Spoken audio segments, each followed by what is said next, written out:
Salut, dans cette vidéo je vais résoudre des exercices que je donne en sup. Là c'était la colle des nombres complexes. Donc c'est des exercices plutôt orientés sup, mais ils sont plutôt durs, donc peut-être en base je n'arrive pas à les faire. Voilà, donc c'était une colle sur les nombres complexes, et j'ai trouvé que les exercices étaient jolis, du coup je vais les corriger. Les trois exercices c'était celui-là, il faut résoudre cette équation, 1 sur z plus z dans R. Le deuxième c'est celui-là, il faut résoudre cette équation, on fixe un n et on regarde cette équation. Et le troisième c'est je prends trois réels quelconques. Je suppose que la somme de EIX jusqu'à EIZ vaut 0, et je vais montrer que la somme avec 2x jusqu'à 2z vaut 0. Okay, celui-là il est vraiment très astucieux. Donc je vais commencer par celui-là qui est le plus joli. Je prends z dans C étoile. Donc déjà, on a une invariance par 1 sur z, ce qui explique un peu le fait pourquoi on est dans C étoile. Dès que tu as une invariance par 1 sur z, forcément comme infini n'est pas dans le corps, en général tu n'as que 0, il y a un problème. Enfin, il se passe quelque chose dans 0. Ok, donc là on n'a pas 0. Je prends z dans C étoile. Vu que 1 sur z vérifie la même chose, je peux supposer que le module de z est plus grand que 1. Et là je vais montrer que si le module est strictement plus grand que 1, alors z est réel. Ça se voit très géométriquement, c'est pour ça que c'est un exercice qui est cool. C'est si je trace le cercle de rayon z et je regarde l'argument de z que je vais appeler θ. Là, le module de z il est strictement plus grand que 1. Donc quand j'ajoute 1 sur z,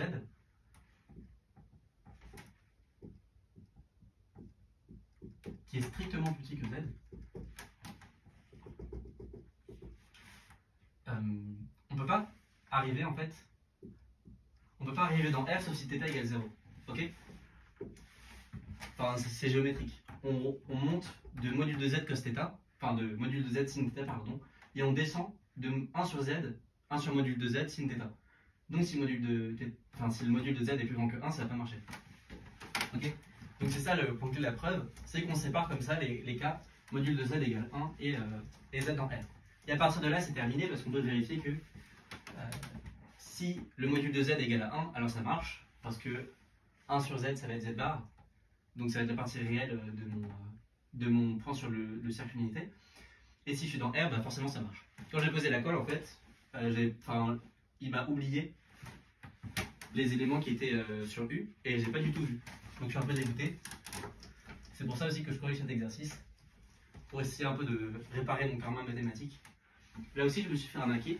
La personne qui avait cet exercice m'a dit bon, bah, cette équation elle équivaut à ce que z plus i puissance n soit dans R. Parce que quand tu passes au conjugué, ça fait z bar plus i, enfin moins i. Et donc, elle avait oublié le z bar. Et donc, j'avais dit ah bah oui, bah, c'est une très belle reformulation de l'énoncé, mais en fait, pas du tout. Voilà. Donc, c'était une fausse piste. En fait, l'astuce dans cet exercice, c'est de dire, bon bah là j'ai des racines énièmes, ça serait quand même vachement plus simple si c'était dans le cas n égale 1. Donc je vais essayer de m'y ramener en passant à la racine énième, ce qu'on ne veut pas parce qu'on est dans C, donc on passe dans R+, on a que le module de z plus i puissance n est égal au module de z moins i puissance n. On peut enlever les puissances énièmes, et donc ce qu'on a c'est que, si je regarde plus i et moins i, bah on est sur la droite médiane de plus i et moins i, donc c'est dans R. Voilà.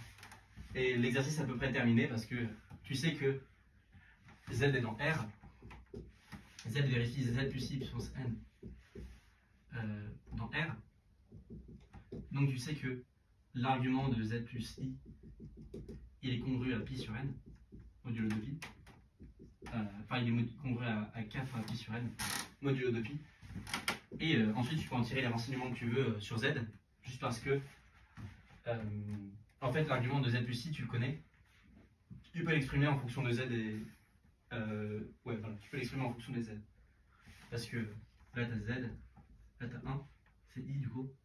Et θ, tu peux l'exprimer en fonction de z. Ok. Voilà, donc ça, c'est le deuxième exercice, qui était un peu astucieux.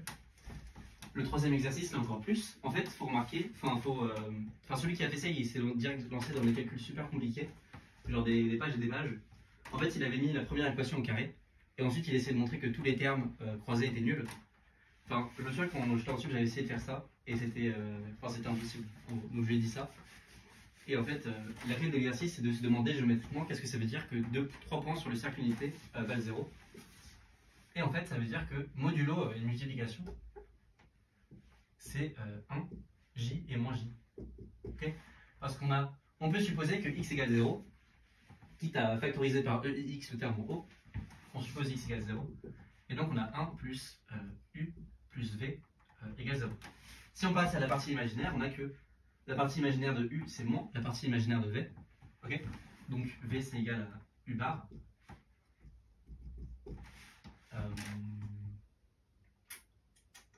Ouais. En passant à la partie imaginaire. Et ensuite,